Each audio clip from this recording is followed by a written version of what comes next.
Hi hello ಎಲ್ಲರೂ ನಮಸ್ಕಾರ. ಎಲ್ಲರೂ ಹೇಗಿದ್ದೀರಾ? ಇವತ್ತು ನಾನು ನನ್ನ ಮಗನಿಗೋಸ್ಕರ ಪ್ಲಾನೆಟ್ ನೇಮ್ ಚಾರ್ಟ್ ಮಾಡತ್ತಿದ್ದೀರಿ. ಈ 2 ತಿಂಗಳ ಹಿಂದೆ ನನ್ನ ಆಪ್ರೇಷನ್ ದಿನದ ಲಾಗ್ನ ನಾ ಹಾಕಿದ್ದೀರಿ.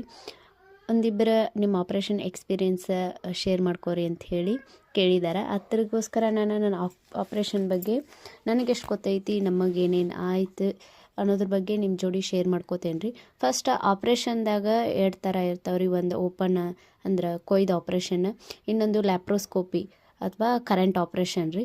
ನಾ ಮಾಡಿಸ್ಕೊಂಡಿದ್ದು ಲ್ಯಾಪ್ರೋಸ್ಕೋಪಿ ಕರೆಂಟ್ ಆಪ್ರೇಷನ್ ರೀ. ನಾ ಮಾಡಿಸ್ಕೊಂಡಿದ್ದೆ. ಆಪ್ರೇಷನ್ ಮಾಡಿಸ್ಬೇಕಂತಂದ್ರೆ ಡೆಲಿವರಿ ಆಗಿ 45 ದಿನ ಆಗಿರ್ಬೇಕ್ರಿ. ಹಂಗೆ ಇಲ್ಲ ನಮಗೆ ಮಂತ್ಲಿ ಸೈಕಲ್ ಸ್ಟಾರ್ಟ್ ಆಗೈತಿ ಅಂದ್ರೆ ಮಂತ್ಲಿ ಸೈಕಲ್ ಕಂಪ್ಲೀಟಾಗಿ 5 ಡೇಸ್ ಆದರೂ ಆಗಿರ್ಬೇಕ್ರಿ. ಆದಮೇಲೆ ನಾವು ಹಾಸ್ಪಿಟ್ಲ್ಗೆ ಹೋದ್ಮೇಲೆ ಆಪ್ರೇಷನ್ ಮಾಡಿಸ್ನಕ ನಮಗೆ ಮೆಡಿಕಲ್ ರಿಪೋರ್ಟ್ಸ್ ಎಲ್ಲ ನಾರ್ಮಲ್ ಆಗಿರ್ಬೇಕ್ರಿ. ಅಂದ್ರೆ BP, ಶುಗರ್, HB ಏನಿಲ್ಲ ಅಂದರೂ 10 ಪಾಯಿಂಟ್ ಆದರೂ ಇರ್ಬೇಕ್ರಿ. ಆಮೇಲೆ ECG, ಎಕ್ಸ್ರೇ ನಾರ್ಮಲ್ ಇರ್ಬೇಕ್ರಿ. ಇನ್ನೊಂದು ತುಂಬ ಇಂಪಾರ್ಟೆಂಟ್ ಅಂತಂದ್ರೆ ಆಪ್ರೇಷನ್ ಮಾಡಿಸು ಆ ತಿಂಗಳು ಏನಿರ್ತೈತಲ್ರಿ, ಗಂಡ ಹೆಂಡತಿನ ಸೇರಿರಬಾರ್ದ್ರಿ. ಇದು ಅವ್ರು ಫಸ್ಟ್ ಹೇಳ್ತಾರೆ. ಆಮೇಲೆ ನಾವು ಹಾಸ್ಪಿಟಲ್ನಾಗ ನಾವು ಅಡ್ಮಿಟ್ ಆದಾಗ ಒಂದಷ್ಟು ಡಾಕ್ಯುಮೆಂಟ್ಸ್ ಎಲ್ಲ ಇರ್ತಾವ್ರಿ. ಅವ್ರದ್ದು ಪ್ರೊಸೆಸನ್ನು ಅವ್ರು ಮಾಡ್ಕೋತಾರೆ. ನಾವು ಅಡ್ಮಿಟ್ ಅದು ನೈಟ್ನಿಂದ ಆಪ್ರೇಷನ್ ಆಗಿ 2 ರಿಂದ 3 ತಾಸು ಆಗೋವರೆಗೂ ನಾವು ಏನೂ ತಿನ್ನೋ ಹಾಗಿಲ್ಲ, ಹಾಗೆ ಕುಡಿಯೋ ಹಾಗಿರಲ್ರಿ. ಖಾಲಿ ಹೊಟ್ಟೆಲೇನ ಇರ್ಬೇಕು. 1 ಗ್ಲಾಸ್ ನೀರು ಸಹ ಕುಡಿಯೋ ಹಾಗಿಲ್ರಿ. ಪೂರ್ತಿ ಖಾಲಿ ಹೊಟ್ಟೆಲೇನ ಇರ್ಬೇಕ್ರಿ ಅವತ್ತು ರಾತ್ರಿಯಿಂದ. ಆಪ್ರೇಷನ್ ಥಿಯೇಟರ್ಗೆ ಕರ್ಕೊಂಡು ಹೋಗೋ ಮೊದಲು ನಮಗೆ ಮಬ್ಬು ಬರುವಂಗೆ 1-2 ಇಂಜೆಕ್ಷನ್ ಮಾಡ್ತಾರೆ. ಅದಾದಮೇಲೆ 10 ನಿಮಿಷ ಬಿಟ್ಟು ನಮ್ಮನ್ನ ಆಪ್ರೇಷನ್ಗೆ ಕರ್ಕೊಂಡು ಹೋಗ್ತಾರೆ ರೀ. ಅಲ್ಲಿ ನಮಗೆ ಹೊಟ್ಟೆಗೆ 2 ಇಂಜೆಕ್ಷನ್ ಮಾಡ್ತಾರೆ ರೀ. ನಂತರ ಆ ಇಂಜೆಕ್ಷನ್ ಇದಕ್ಕೆ ಹೊಟ್ಟೆ ಬಾಗೆಲ್ಲ ಮರ್ಗಿಡ್ತೈತೆ. ನಂತರ ಮಿಷನ್ ಮುಖಾಂತರ ಹೊಕ್ಕಳಿನ ತಳಗ ಹೊಕ್ಕಳಿನ ಮೇಲೆ 2 ಮಷಿನ್ ಥರ ಇರ್ತಾವ್ರಿ.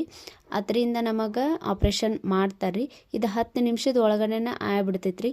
ಇದಕ್ಕೆ ಸ್ಟಿಚ್ ಏನು ಬೀಳಲ್ರಿ. ಆ ಟೈಮ್ದಾಗ ಸ್ವಲ್ಪ ನರ ಏನು ಕಟ್ ಮಾಡಿದಂಗೆ ಆಗ್ತೈತಲ್ರಿ, ಆಗ ಸ್ವಲ್ಪ ಪೇನ್ ಅನ್ನಿಸ್ತೈತಿ, ಕಾಲತಿ ನೋಸ್ತಾವ್ರಿ. ಇದು ಕ್ಯೂರನು ಲಘು ಕ್ಯೂರ್ ಆಗಿಬಿಡ್ತೇವ್ರಿ ನಾವು. ಇದು 3 to 4 ಡೇಸ್ ಮಟ ನಮಗೆ ಹೊಟ್ಟಿನೂ ಪೇನ್ ಇರ್ತೈತ್ರಿ. 8 ಡೇಸ್ ಆದಮೇಲೆ ಅವ್ರು ಹಚ್ಚಿದ ಬ್ಯಾಂಡೇಜನ್ನು ಸಹ ಹೋಗ್ಬಿಡ್ತೈತಿ. ನಮ್ದು ಚರ್ಮನೂ ಕೂಡಿಬಿಡ್ತೈತ್ರಿ.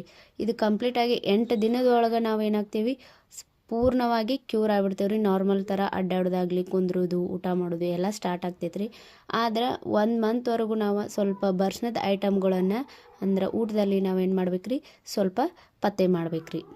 ಯಾರಿಗೆಲ್ಲ ನಮ್ಮನ್ನು ನೋಡ್ಕೊಳಕ್ಕೆ ಪೇರೆಂಟ್ಸ್ ಇಲ್ಲ ಅಥವಾ ನಾವು ಇಂಡಿಪೆಂಡೆಂಟ್ ಆಗಿದ್ದೇವೆ ರೀ, ಗಂಡ ಹೆಂಡತಿ ಅಷ್ಟು ಅದೇವಿ, ಆಪ್ರೇಷನ್ ಮಾಡಿಸ್ಕೊಳಕ್ಕೆ ಹೆಂಗೋ ಏನೋ ಅನ್ನೋರಿಗೆ ಈ ಲ್ಯಾಪ್ರೋಸ್ಕೋಪಿ ಅಥವಾ ಕರೆಂಟ್ ಆಪ್ರೇಷನ್ನ ನನ್ನ ಪ್ರಕಾರ ಬೆಸ್ಟ್